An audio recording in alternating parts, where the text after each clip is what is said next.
पार्वती जी गणेश जी से पूछा कि हे पुत्र, भादो कृष्ण चतुर्थी को संकटनाशक चतुर्थी कहा गया है, अतः उस दिन का व्रत किस प्रकार किया जाता है,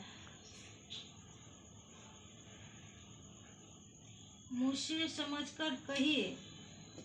गणेश जी ने कहा, हे माता, भादो कृष्ण जन्माष्टमी अष्टमी सब संकटों की नाशक, विविधि फलदायक एवं संपूर्ण सिद्धियों को देने वाली है।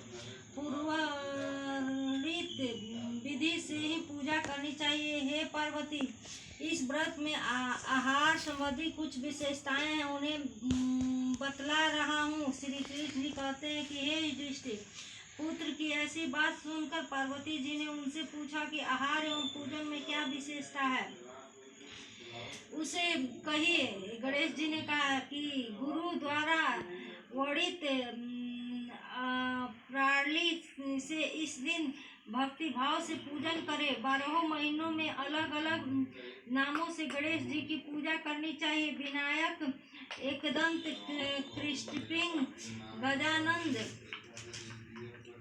लंबोदर, भालचंदर, हेरंब, विकट, वक्रतुंड, आखुरत, विघ्नराज और गणाधीप, इन 12 नामों से व्रतों को गणेश जी की पूजा करनी चाहिए।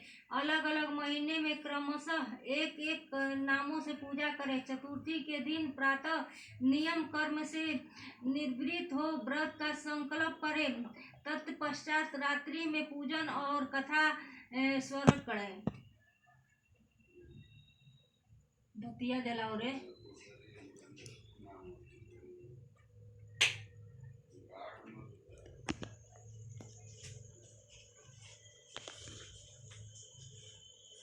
पूरे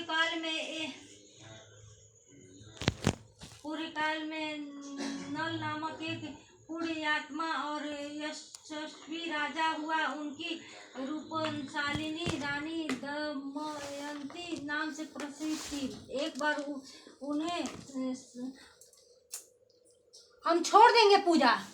शापग्रस्त होकर राजच्युत होना पड़ा और रानी के वियोग में कष्ट सहना पड़ा। तब उनकी रानी दंपति ने इस सर्वोत्तम व्रत को किया। पार्वती जी ने पूछा कि हे पुत्र, दंपति ने किस विधि से इस व्रत को किया और किस प्रकार व्रत के प्रभाव से 3 महीने के अंदर ही उन्हें अपने पति से मिलने की सहयोग प्राप्त हुए, इस सब बातों को आप बतलाइए। श्री कृष्ण जी ने कहा कि हे युधिष्ठिर, पार्वती जी के ऐसा पूछने पर बुद्धि के भंडार गणेश जी ने जैसा उत्तर दिया उसे मैं कह रहा हूँ, आप सुनिए। श्री गणेश जी कहते हैं कि हे माता, राजा नल को बड़ी बड़ी आपदाओं का सामना करना पड़ा। हाथी खाने से हाथी और घुड़सवार से घोड़े का अपहरण हो गया। डाकुओं ने राजकोष लूट लिया और अग्नि की ज्वालाओं से में घिरकर उनका माल भस्मासात हो गया। राज्य को नष्ट करने वाले मंत्री लोगों ने भी साथ छोड़ दिया। राजा जुए में सर्वस्व से गवा बैठे। उनकी राजधानी भी उनके हाथ से निकल गई। सभी ओर से निराश और असहाय होकर राजा नल वन में चले गए।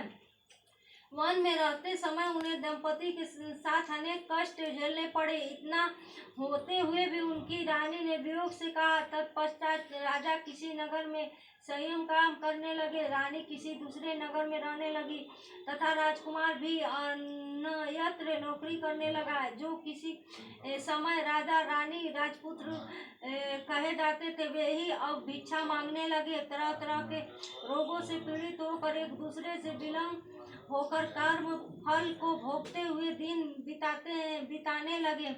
एक समय की बात है कि वन में भटकते हुए दंपति ने महर्षि सरभंग के दर्शन किए। उनसे उनके पैरों का नमस्तक हो हाथ जोड़कर कहा। दंपति ने पूछा कि हे ऋषि राज, मेरा अपने पति से कब मिलन होगा? किस उपाय से मुझे हाथी घोड़ों से युक्त घनी आबादी वाली नगरी मिलेगी? मेरा भाग्य कब लौटेगा? हे मुनिवर, आप निश्चित रूप से बतलाइए। श्री गणेश जी कहते हैं कि दंपति का यह उत्तम प्रश्न सुनकर सरभंग मुनि ने कहा कि हे दंपति, मैं तुम्हें कल्याण की बात बता रहा हूँ, सुनो। इसमें घोर संकट का नाश होता है। यह सब कामनाएं पूर्ण करने वाला एक शुभदायक है। भादो मास की कृष्ण चतुर्थी संकट नाशक कही गई है। इस प्रकार नर नारियों को एक दंत गजानंद की पूजा करनी चाहिए। विधि पूर्वक व्रत एवं पूजन करने से ही हे रानी, तुम्हारी संपूर्ण इच्छा पूरी होगी। 7 महीने के अंदर ही तुम्हारा पति से मिलन होगा। यह बात मैं निश्चय पूर्वक कहता हूँ। गणेश जी कहते हैं, शरभंग मुनि का ऐसा आदेश पाकर दंपति ने भादों की संकट नाशनी चतुर्थी व्रत प्रारंभ किया और तभी से 12 प्रति मास गणेश जी का पूजन करने लगी।